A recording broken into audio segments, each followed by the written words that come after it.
Welcome to Haunt Weekly.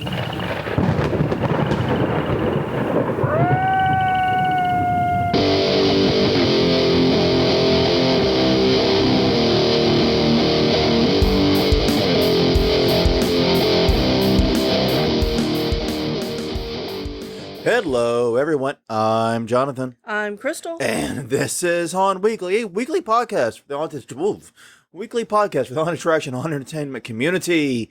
Whether you're an actor, owner, or just plain aficionado, we aim to be a podcast for you. And just because I woke up 10 minutes ago from a nap does not excuse me sounding like I woke up 10 minutes ago from a nap. I apologize for that intro. But yes, that is what we are. This is Haunt Weekly. And you can catch us at hauntweekly.com or Haunt Weekly on Twitter, Haunt Weekly on Facebook. YouTube.com/hauntweekly is our YouTube URL. All previous episodes are there for quick and easy listening. And you can find us at Google Play, iTunes, Stitcher, wherever your finer podcasts are distributed. They haven't kicked us out yet. Don't tell them. Especially this week. Especially this week. Yeah, this is a rough week, guys. I'm not going to lie. Because for me it is because I have tomorrow off. And I never have Monday off. Right. Monday's usually my busiest day of the week, and I might have gone a little bit crazy because Monday's off. Yeah. I apologize. But we accomplished zero of the things we set out to do. None of the things we set out to do when we woke up this morning did we do. So yes, we're very accomplished today. But yes, we are here. We're joining you, and I wrote the show notes, didn't I? You did. I wrote the show notes earlier, and we are here with you talking about the October/November news, because this is episode 260, Visible at 4. That means it's time to do the news. Had to do that. Yes. So yes, indeed it is time to do the news, and I've got to actually be honest with you. These are happy news episodes. Yay! Finally, some good news. Look, we have had a string, and by string I mean like 12. Yeah. Rough news episodes. But I went a wee little bit out of my way to find us happy news, fun things to talk about and discuss, because we've had enough discussion about COVID and the horrible things that happened to the haunted industry in 2020. There's a little bit of that. It wouldn't be a news episode if we weren't honest about things. Mm-hmm. But that being said, we have a lot of good news. In fact, I think a lot of it's because we put a little bit of focus on the home/yard/ non-commercial haunt season this year. And honestly, there were some amazing things going on there. Yes, there were. So we're going to be talking about that. I'm really, really, really excited about that. But definitely check us out at all the places I just mentioned. And while you're there at the hauntweekly.com page, take a quick moment, swing by the COVID-19 page. It's hauntweekly.com/COVID-19. There we have a bunch of resources for you to deal with, the ongoing global bastard, as we like to call it. Mm-hmm. I borrowed that from What Culture because it's perfect. Yeah. I can't improve upon perfection. So the ongoing global bastard, and it includes everything for keeping your haunt safe to just things to do while you're locked down. Lockdowns are incoming for a lot of us. So while you're there, you can check out the Mutter Museum. You can check out the catacombs in Paris. There's a bunch of great stuff there. Virtual tours, virtual fun things to do while you're bored off your ass at your home. hauntweekly.com/COVID-19. COVID-19. How was that? It sounds great. That sounded like I gave a crap. It did. Like I said, I literally woke up 11 minutes before we went on this podcast, so I'm doing the best that I can. I apologize to everyone if I sound a bit off or a bit rough. I have been sick lately. It's been part of the problem. Yeah. But part of the problem has also been, hey, this is a weekend off, and I'm enjoying it as such. I make no apologies for that. Except you just apologized for it. I'm sorry, I'd make no apologies. Exactly. Boom! Gotcha! All right. So let's get into the question of the week. Please take me away, man, with this. All right. So last week we didn't get any answers during the podcast, which is, the question last week was, what's your favorite year-round income revenue haunts. source for haunts. We had 3 questions come in from the Wednesday post, which was Tyrelli's clownograms. I did like that a lot. yeah, Mostly because we've seen clownograms and we've actually seen them done in post-COVID time. It's still something that can be done post-COVID time. Right. And it's really cool. And I just honestly like the idea of clownograms. Yeah. Because I'm a horrible human being. Yeah. Yeah, I always talked about sending one to my ex-boss. Who hates clowns? Yes. Chris Gay said he loves the concept of concert venue space in the queue area or midway setup. Which was something we didn't even discuss in the episode. Exactly. We did a full 50-minute episode about that and did not touch on it. Yeah, I mean, renting out parking lots is something we should have, come across. Yeah, I mean, and you have because places... we have places here that rent out just to park.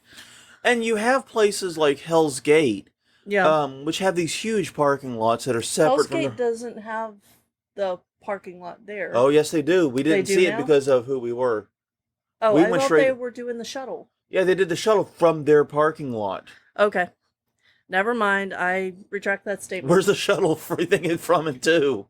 I thought they'd worked out a deal with the city because we covered it in the news. Maybe then, but they have parking lots they have access to. If they own those lots, they should do this. Yes. Okay. You have a bunch of lots with huge parking lots. Yes, our winner was Eric Scott, who said host events like parties, weddings, conventions, haunted flea markets, etc., a lot of which we did cover in the episode, but you reached it on your own. And you added a bunch of new stuff to it, honestly, because we didn't even mention birthday parties and things like that in conventions.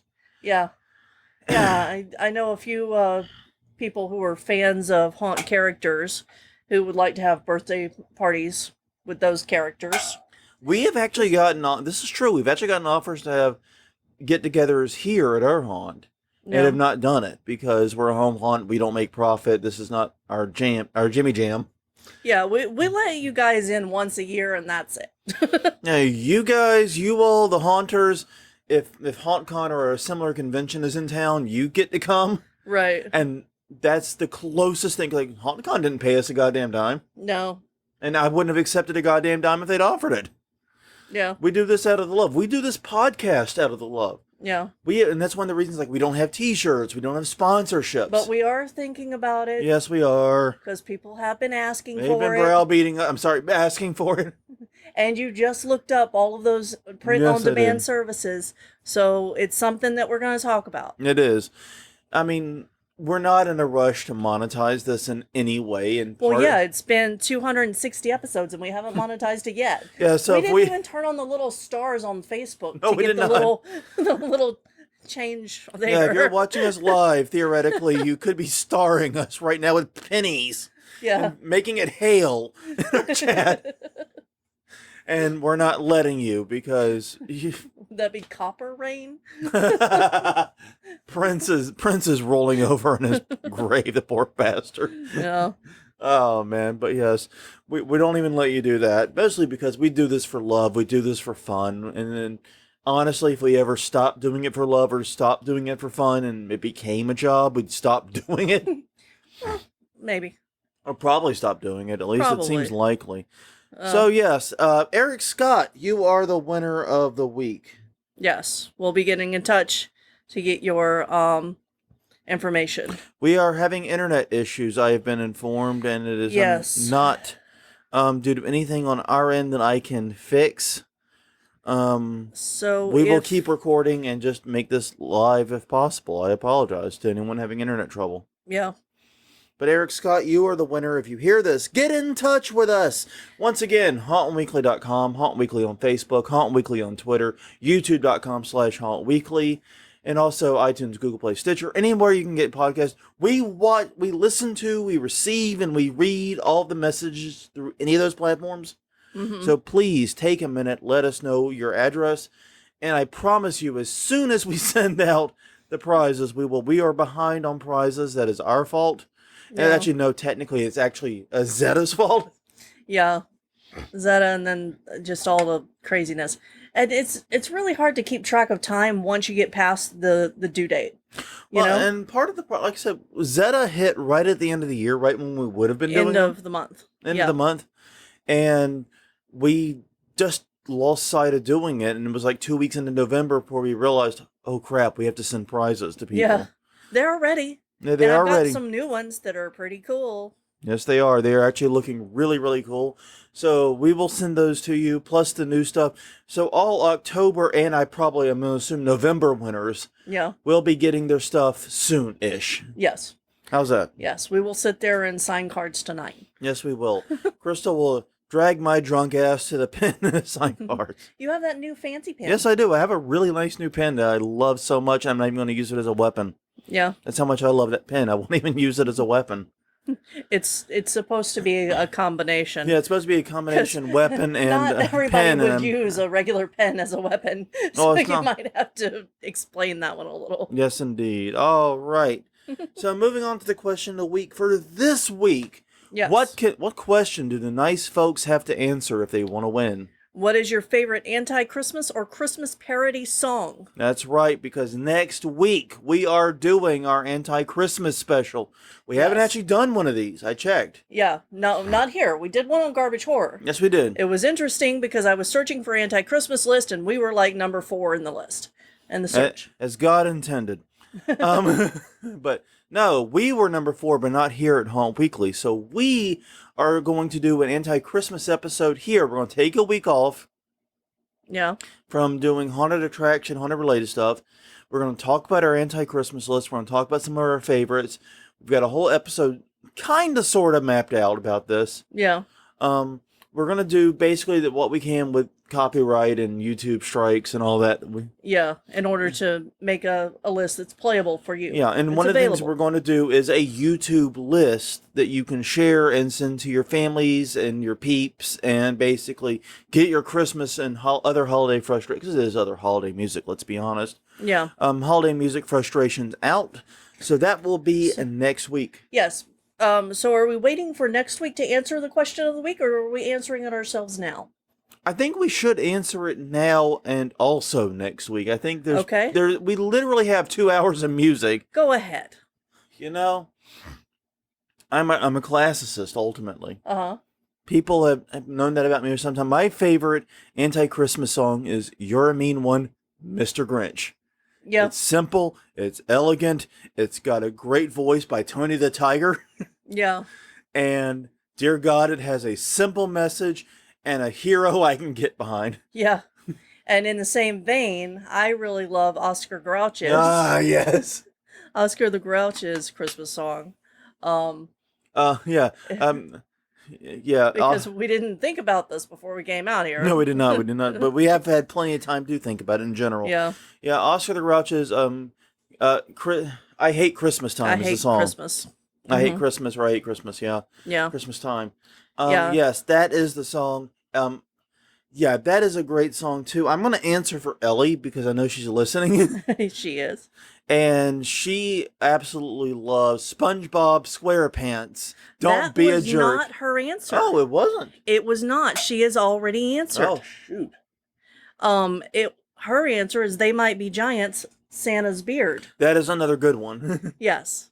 And of course she would pick They Might Be Giants. Yeah, that makes sense, actually. Yeah. In hindsight, I should have seen that coming. Uh-huh. Hindsight 2020, woke up a nap from 30 Are minutes. we going to have to change that phrase from hindsight 2020 because of the year 2020's been? Probably.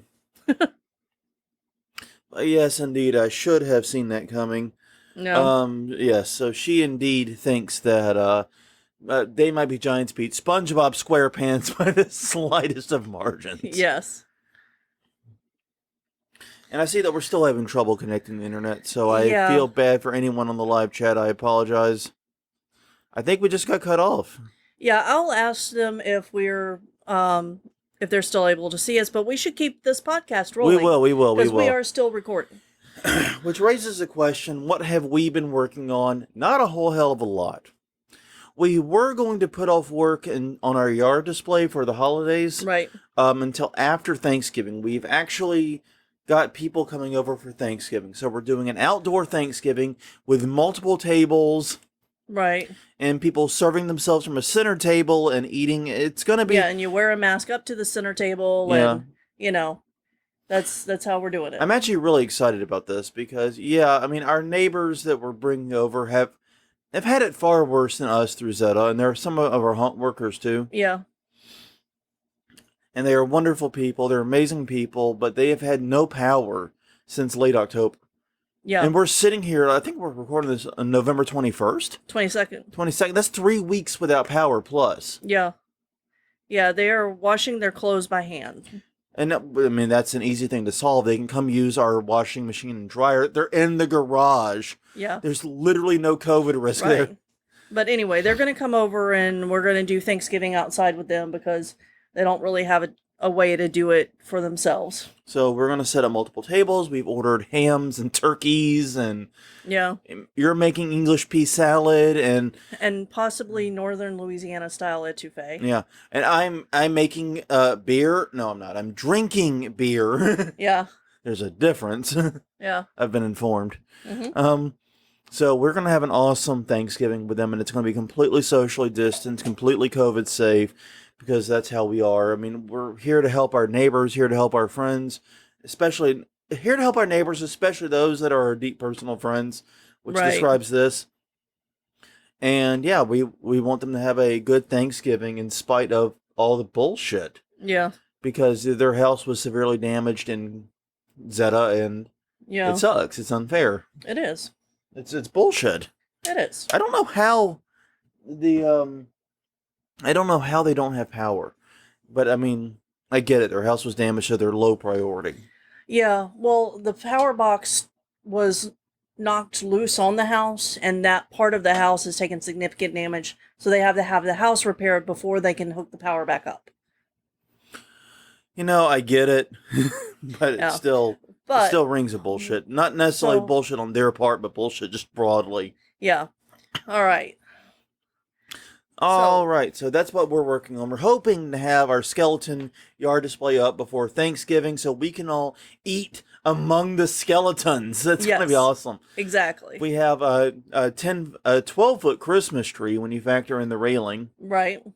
That we're putting up. It's going to be the deer stand we were supposed to have for trick-or-treating is becoming our Christmas. This was the plan originally, though this isn't a new plan. We're going to make that our Christmas tree. There'll be a skeleton on top. We're doing holiday scenes with skeletons all throughout the yard. It's going to be awesome. Yeah. And we will sit among them. Yeah, exactly. It's going to be a lot of fun. Okay, so if you've been listening to the past few episodes, you know that Raven's Grin Inn in Mount Carroll, Illinois is holding a GoFundMe due to the, I guess you would say, restrictions they've been placed under due to COVID-19. They're a year-round haunt. They've not been open since March. Jim Warfield, this is one of the most unique and amazing attractions in the haunt industry. It is. We did an episode on them, episode 87. Mm-hmm. And seriously, go back and listen to it. We got Jim Warfield to sit for a full hour and talk to us. Yes. Excuse me. Uh-huh. And I can't think of anything that was a bigger accomplishment for us. Yeah.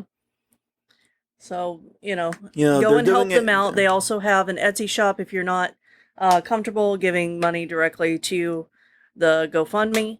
All of that is on their webpage, and we've got the tinyurl.com/GORAVENSGRIN. That's tinyurl.com/GoRavensGrin. Yes.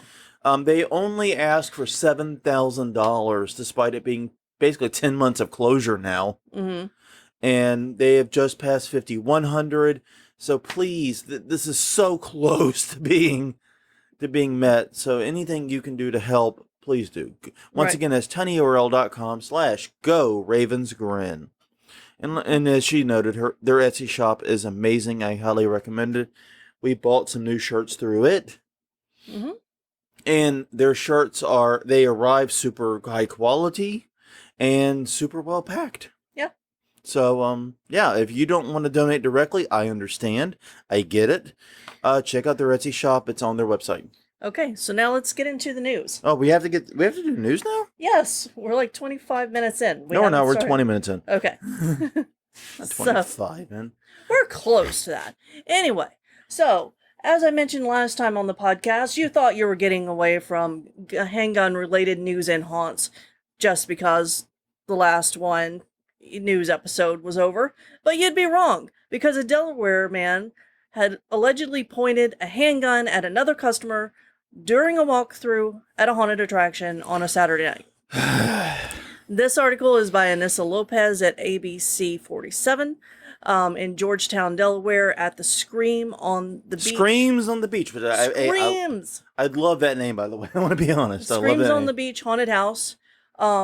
Jacob sprouted a handgun. And on another man while going through a haunt. Apparently there was an altercation between the two.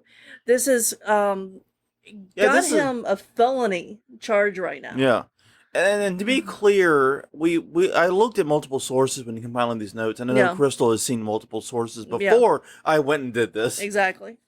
And none of them said what was the altercation. No, I don't understand why you get so aggravated you pull out a gun and threaten somebody's life. Yeah. I don't understand that mentality. And I've read 4 articles about it. All seem to come from the police blotter, honestly. And 3 of them said it was an altercation. Yeah. And one of them said it was a physical altercation.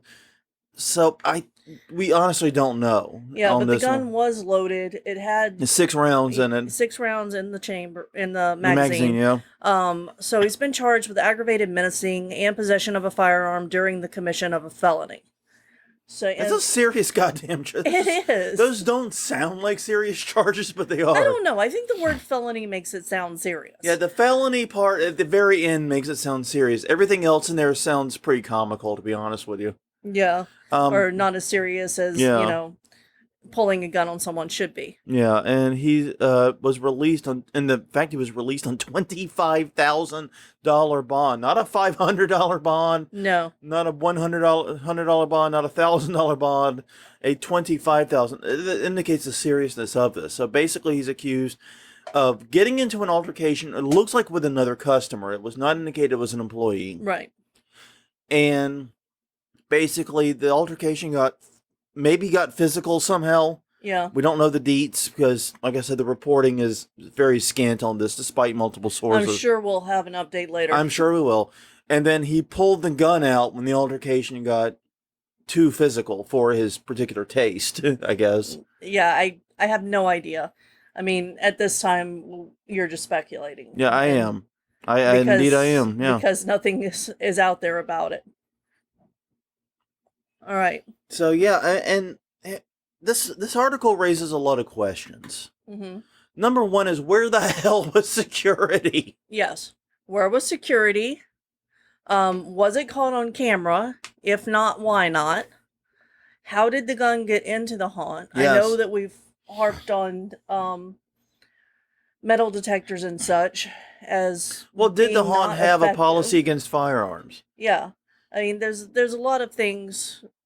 Was that gun there in spite of a policy on firearms, or was it there, in lieu of? Yeah. You know what I mean? Because they don't have a policy on firearms. I don't know. This is all well beyond the scope of what we have, because every article about this is about 200 words long. Right. Yeah. And so it's impossible to know what actually went down. Yeah, it is. And it's frustrating because the details in this are very important for the haunt industry. Right. Well, and, it's important for the haunt industry, but we've heard tales lately of, people having to put nets under roller coasters for all the guns that fall out of people's pockets. I can't remember who it was. I think it was Brett Hayes talking about how they had to put a net. They had one of the gyro machines. Yeah. This was at an actual haunt. They had one of those gyro things where you strap in and you get turned like multiple times, 360-degree axis.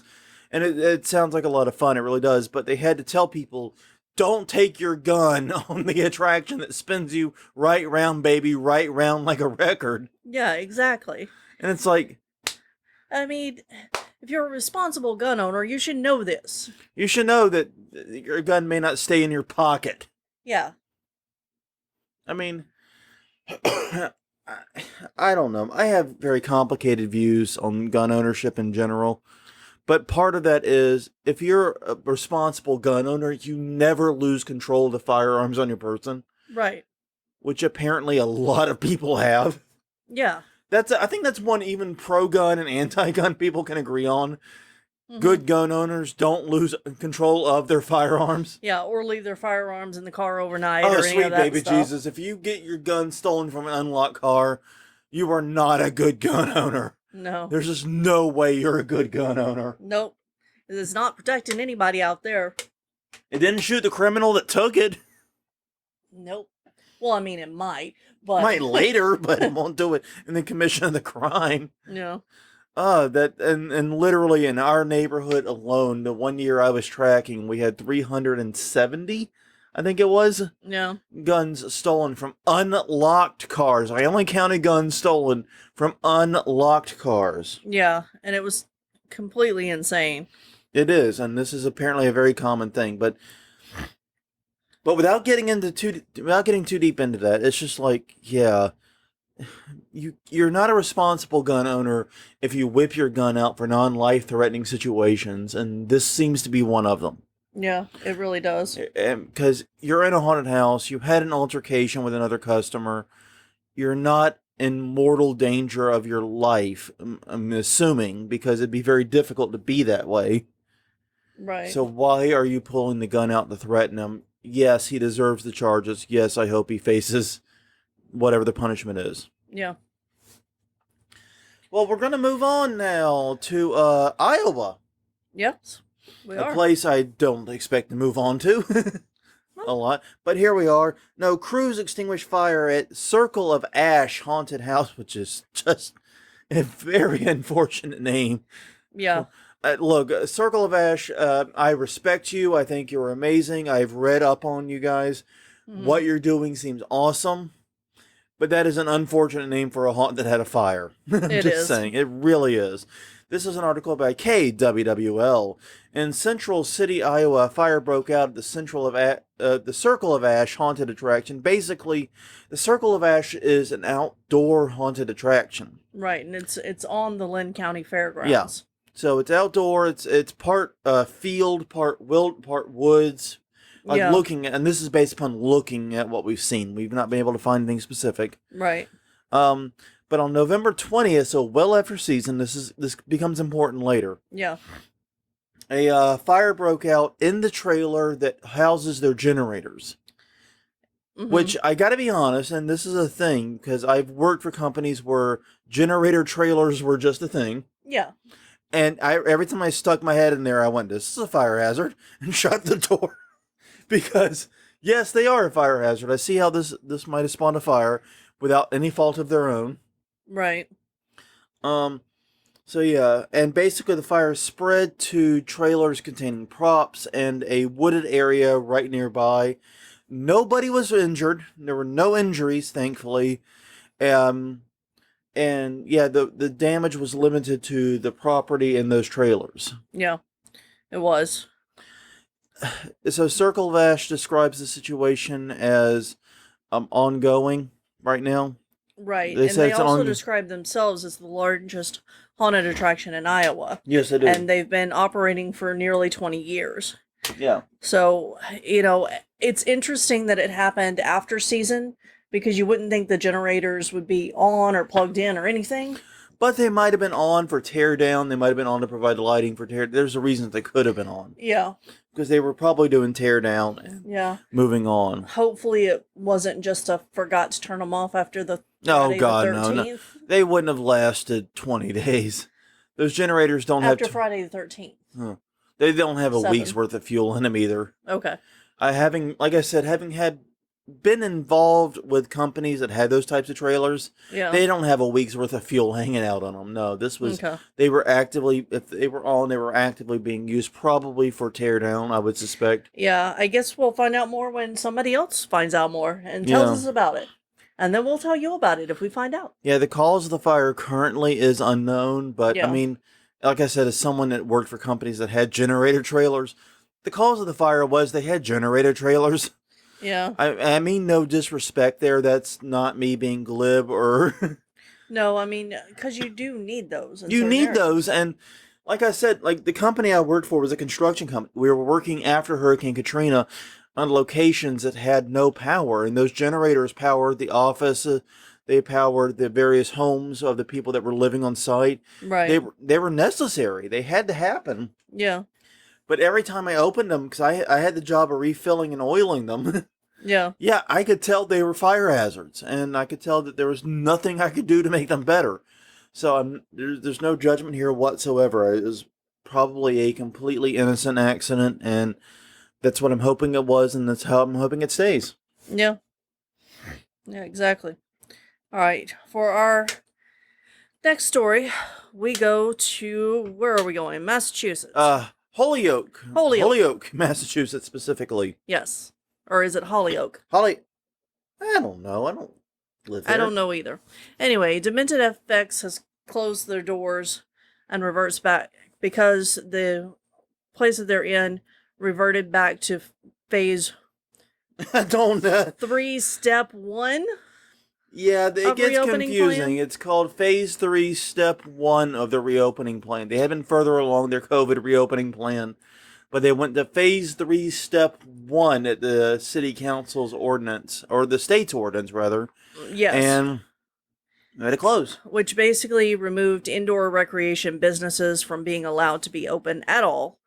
So they closed on October 28th. That killed the last weekend, which is also usually the busiest weekend of the season. Yeah. And they were already running reduced capacity due to COVID. Capacity and weekends. They'd only Yeah. run 60% of the weekends, and they had been reduced capacity the whole time. Yeah, exactly. So, I mean, it's going to be a loss. Well, yeah. But they said that they're only taking a quote-unquote small loss, is how they described it. Yeah, I'm not sure how, but maybe compared to the other weekends? Well, compared to what they would have taken if they had not been able to open at all, or... Right. But they are seeking donations on their website to help Yes. cover the costs that were lost. So I would check them out. Again, that was Demented FX Yeah. and Hollyoak. Yeah, dementedfx.com, I think, is the site, by the Yeah. way. Yeah, they said, hey, if you want to help our small business, if you want to help us cover the cost of insurance and leasing the land and all that, here's where you can donate. They offered PayPal and other links too. It was a weird side thing. Right. It wasn't really a main focus. I feel weird even mentioning it just because they put it so low down on their page. Right. But they definitely were offering it. We had warned about this. We had Okay. talked about this previously, about how some haunts are going to be forced to close Yeah. after opening just because their cities or their states or whatever end up going into tighter lockdown. Yeah, exactly. And so this wasn't a huge... In fact, the surprise is it was just this haunt and others in Massachusetts that had this. Right. We didn't actually see more of this. Yeah, because we expected it to be here. All over the honestly. country. Yeah, we expect it to be New Orleans, definitely. Yeah. So I'm surprised that, haunts weren't shut down. Yeah, haunts here were not shut down. Maybe they should have been. I mean, our cases have been spiking pretty hard here. They're spiking everywhere, and I do think that some of it is the haunt industry's fault. I mean, Yeah. it's not all of it, It's but not even most of it. I mean, No. no, we're No, playing a but I think- tangential role. Yeah, but I think we do play a percentage in that number of increased cases. Yeah. And I agree with that. I'm seeing the spike, especially now that we're in like week 3 of November. Yeah. You can definitely see that the Halloween activities broadly, which include haunted attractions, Right. but not limited to haunted attractions, Exactly. played a role in it. I mean, there was this huge spike a week ago and this week in cases because people went to Halloween parties, they went to haunted houses, they Trick-or-treated They did without social trick-or-treated. distancing. and they did spread the Halloween COVID parties. around. Yeah, exactly. They spread the COVID around doing Halloween festivities. Yep. So, yeah, I mean, I completely understand why this was closed, and I agree with why it was closed, even if I think it sucks for them, Yeah. And they look like they're a great haunt. They also, Demented FX is a company a lot of haunters know, Right. because you buy their makeup, you buy their supplies. They also do things that we buy, basically. Yeah. They're the company behind a lot of that stuff, Right. from what I could tell. So, yeah. I mean, and if I'm wrong about that, please let me know at hauntweekly.com, Haunt Weekly on Twitter, Haunt Weekly on Facebook. But that was my understanding from the news article and other places I've read it. Make sense? It does. Okay, this is the one I want to kind of focus on for a hot minute because I think this is really cool. This next one's really good. A new study suggests that there is a sweet spot for recreational fear. The article is by Jennifer Alouette at Ars Technica. And basically, there was a new study published in the Journal of Psychological Science that found there is a quote-unquote Goldilocks zone in enjoying fear. And this was done through a variety of means. Part of it was done by MRIing patients as they watched horror movies and finding when their heart level was the correct, and their brain activity was the correct level. And part of it was also done by strapping on heart rate monitors to visitors of Dystopia Haunted House in Denmark. It was in Denmark. And fuck you if you want me to say that town name. Vihe? I don't know. Ville? It's Vegjle. Denmark, you won this round. The first Yeah. time they can say that. Yeah, I would probably go and look for a pronunciation for that. But yeah, the haunted house in Denmark called Dystopia Haunted House. We actually covered Dystopia a few times in this, not necessarily in the news, but elsewhere we've talked about them. I think that we talked about them opening because in our international episode, think we did, Haunts yeah. episode. Yeah, they have a multiple international haunted attractions, which is great. But they used heart monitors to track people as they went through the haunt, and they asked them to fill out surveys, and they found, understandably, that people that hit that Goldilocks zone of fear were the ones that had fun. Yeah, and they also captured their facial expressions when they were going through the haunt as well, because they had cameras everywhere. And they also used motion capture and other things too. They used a bunch of stuff to try to capture basically to try to understand how scared people were versus how much fun they had. Yeah. And how likely they were to return. Yeah, because we know from experience that a lot of people just have a ton of fun in haunted houses. I mean, we're the first haunted house for a lot of young adults. And that's why we're important. Yes. But so if they leave here and they're, happy and running, or even if they leave really scared, but later on, they're talking about how great it was to be that scared, but to still know that you're going to get out, And working front of house, I see people as they go in, I see people as they come out. Yeah. And one of the things I've noted is there are people who look absolutely mortified of everything as they go in. They're huddled up, and they come out the other side a minute or so later, because we're not a big haunt, like I said. Yeah. And they are laughing, they're giggling, they're smiling, they're high-fiving each other. Exactly. They're celebrating. They're having a moment here. And it's like, okay, they bonded and they love the fear. And then there's some people that are mortified when they go in there, mortified when they come out. And there's no goddamn change in their persona at all. And I hate those people because, you shouldn't have gone to a haunted house. Yeah, exactly. But that's just it. The study discovers what the Goldilocks zone is. And there were some methodology issues, to be honest with you. They had to throw out a lot of people because their accelerometers got bumped in the haunt. They had issues filling out the survey afterward. Right. They said that some people left and got lost in the carnival atmosphere and forgot to fill out the survey. Yeah, I could see that happening. I could see that happening. I mean, if you reach that Goldilocks stage and you're having fun, you want it to continue. So why not go to the? You're high as a goddamn kite at that point. Yeah. So yeah, they did that. And I don't blame them or the study at all for that. No. But still, this talks about something we've been discussing for years now. Yeah. Which is there is a Goldilocks zone of fear that we need to be striving for. Yeah, and I kept looking for Margie Kerr's name in this. She wasn't involved. No, in this she was study. not. Margie Kerr was not. But if you are interested in how fear works and why people enjoy fear, then I would definitely give her books to look up. Yeah, we have an interview with her in a previous episode. I don't remember what episode it was. And I can't look it up because our internet's out. It's completely down, and we're recording this talking to an audience that is not there. Exactly. Well, except for the recorded ones. People will come back and listen, I'm sure. So please, if you're in the live audience, I'm sorry. Yeah. This was not our fault. Our internet literally died as we started. It sucks. Yeah, it was 11 minutes in. That's how long the video is. But anyway. That's fine. But nonetheless, I find this study very interesting because haunters, us, we are junkies for that scare. Oh, yeah.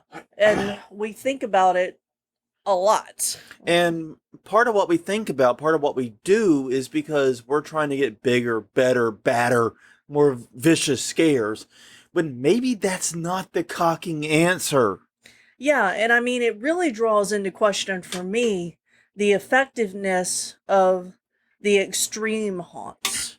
Like, I've had issues with them for a while, but I really want to question, you know, their tactics, their approach, now. Yeah, because I don't think they're hitting the major audience. I think they're hitting a very few. I think what this points to is that those haunts are hitting to an outlier. Yeah, they're marketing to an outlier. Exactly. And mind you, there's probably a market there. I mean, that's not me necessarily saying don't do it. Right. It's just understanding you're not going to be mainstream. You're not going to be Erebus. You're not going to be Haunted Overload. Yeah. You're not going to be Queen Mary. You're not going to be 13th Gate. You're not going to be the major or Netherworld or any of the major haunts across the country.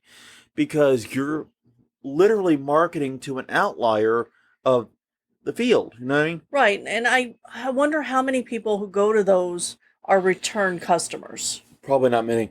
Like, I know that when I think it was the Darkness in New York, opened up, there were people who would go back every year because they knew it would be a different experience and they enjoyed it the first time. But I have a suspicion that was a very small group of their initial customers. Yeah, how many repeat customers are the McCamey Manor? 0. Negative. And you said the forbidden name. I did. I apologize. Look, we're doing happy stuff in a second. I actually want to set aside an episode down the road to talk about the study. Okay. Because I think the study is very important. Yeah. And I've read the actual paper. Yeah. So I want to set aside a full episode, full 50 minutes to talk about it because I think it's that important. Yeah. But right now, my encouragement to you is check out this article in Ars Technica. The link will be in the show notes.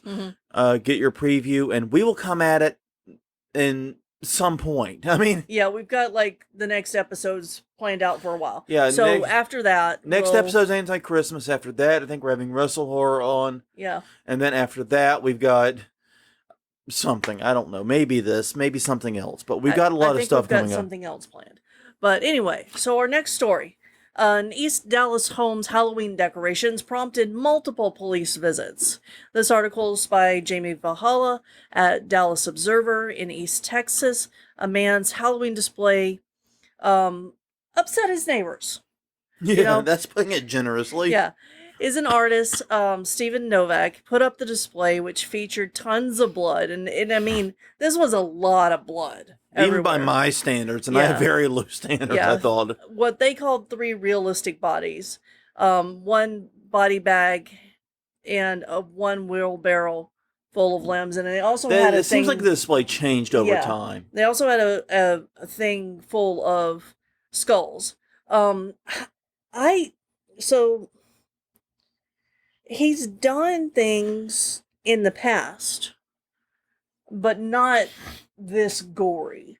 Like, I know our neighbors like, those darn Bernie Baxter people. Yeah. Putting up skeletons in the yard again, and they tolerate us on that ground. He's that darn neighbor that took it to another level, though. Yeah, and he said that his plans were originally way worse.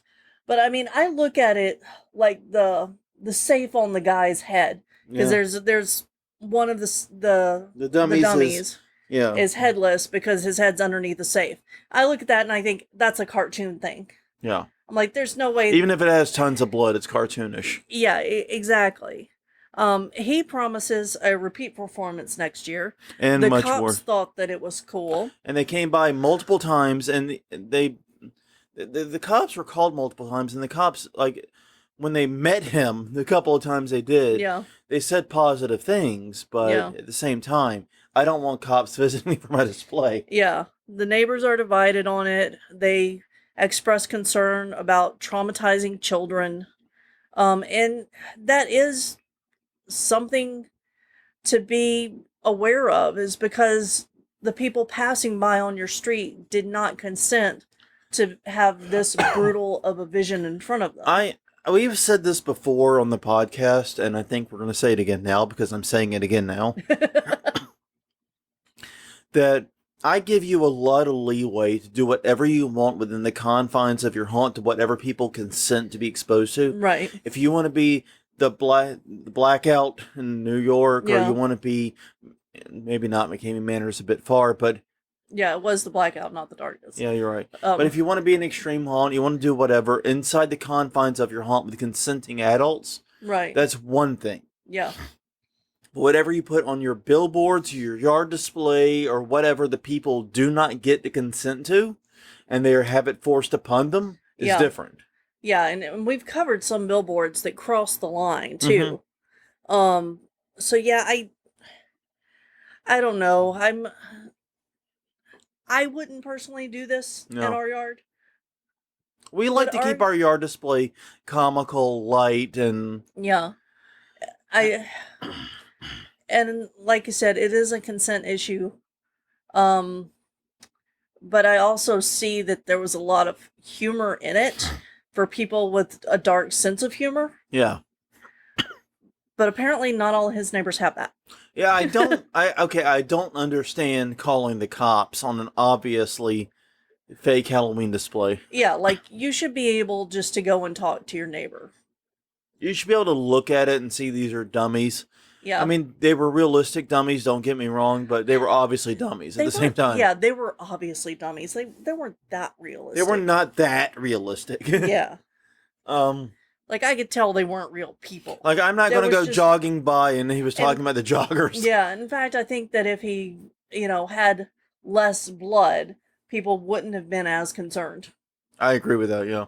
Yeah, but, and so what he did after he got all of the calls was they started going out in the morning, and this is when he would encounter the joggers that you just mentioned. He'd be watering the bodies, and they would laugh. Watering the bodies again, huh? It's like, yep, that's what I'm doing. So, All right, well, speaking of home Halloween displays that ran awry of things, yep. this is an article by ABC 13 in Richmond, Texas. Angela Nava, is battling her homeowners association over her Halloween display, which features skeletons dancing on poles. Yes. And go ahead. And they told her that she had 30 days to remove it. Which, do you know how long that takes? Sweet baby Jesus, that's just stupid. That's like the most fascinating part about this to me. Your Halloween decorations suck. You have 30 days to take them down. 30 days, then I guess I'm going to just drink a beer and hang out. We're sending this on, like, they didn't say when, but I'm assuming that it was not October 1st. No. So, well, it obviously wasn't, because she left them up through Halloween. Yeah. Because she could. Exactly. But the letter claimed that the skeletons were offensively positioned. Yeah, they were pole dancing. And look, once again, what you put in your yard display, what you put in your advertisements, what you send to the public without consent is different from that which you do with consent. Yeah. I get that. But in the same breath, it's like, the homeowners association is just stupid. Yeah. Yeah. I'm sorry. I mean, obviously, I tried to get through it. Yeah, they didn't have that big of a problem with it because they let her keep them up. Well, I suspect the charter wouldn't let them do less than a 30-day notice. Yeah, probably not. Because, I mean, when we bought this house, we had, like, only a handful of requests. One was we wanted a garage. Yep. One was we didn't want any trees on the property. Right. And third was we didn't want a homeowners association. Exactly. I think those were the only three requests we had of our real estate agent. Yeah. Am I wrong? No. And so, yeah, fuck HOAs, personally, but... Yeah, and I thought these were pretty funny. Yeah. And I mean, it wasn't like they were actively taking off their clothes. No. They didn't have clothes, they were skeletons. They did have clothes on in the pictures. They had clothes on, like bikinis. Anyway, but going on. But, you know, she liked the display because it was a creative outlet, and she would actually go out and pose them in different ways every day. Yeah. And I would love a display that I could go out and pose every day. Yeah. That sounds great. But no, I mean, fuck HOAs. I'm sorry. That's not...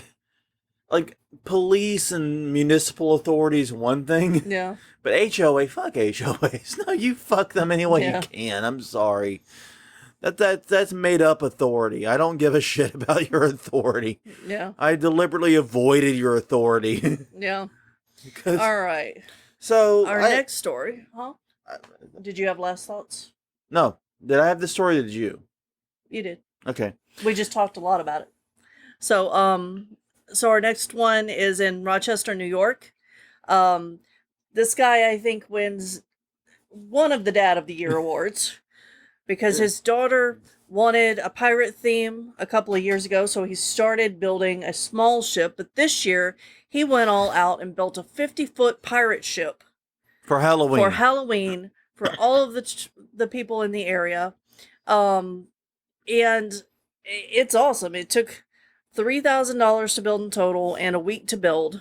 And just a week is like impressive to me And the this. cost is impressive too. Only $3,000 for this? Yeah. Well, I'm pretty sure it was, just one side of it. Yeah, well, it's obviously a facade, but Yeah. still only $3,000 for that? Yeah, but it was made out of recycled metal and wood and rope, and it looks really cool. This is one that you should definitely go and check out the pictures of if you haven't seen it already. Yeah, definitely click the article on this. And by the by, I want to give credit to the lighting. Yeah. Because you look at the daytime photo and the nighttime photo, Right. they're totally different. And the lighting they did on the nighttime photo is fucking amazing. Yeah, I'm sorry, that's some of the best lighting work I've seen in a haunted attraction, full stop. Yeah. Because I swear to God, I thought the driveway was actually water for in that lighting. Yeah. And that the little bridge walk up they have was actually, Needed. was needed. Yeah. Not just some random planks put over a yard. The lighting was that good. Yeah. Yeah, it was really good. And they operated a canned food drive for those that came by, and they hired professional actors to hand out candy on Halloween. Yeah, this was just a really cool one. I don't have much to add to it. Yeah. And we're over time already, so we have to move on. But this is really good. Just check out the article seriously, because I wonder what his neighbors think. They probably liked it because they didn't call the cops. And there you go. They didn't call the cops for the HOA. There you go. Exactly. That's how it works. All right. The next story deals with Dick Van Dyke. Yeah. And yes, Dick Van Dyke is still alive. I was surprised too. He's alive and he's 94 years old. Yeah. But he has actually turns his house every year into Monster Alley Vandy Manor, which is a drive-through haunted attraction. I had no idea he did this. Did you? No, me either. And it only really came to light in COVID because a bunch of haunters who couldn't haunt, and this article, by the way, is by Parks and Cons, a YouTube channel, and the only reason they reported on it was because they couldn't do their usual haunt stuff because of COVID.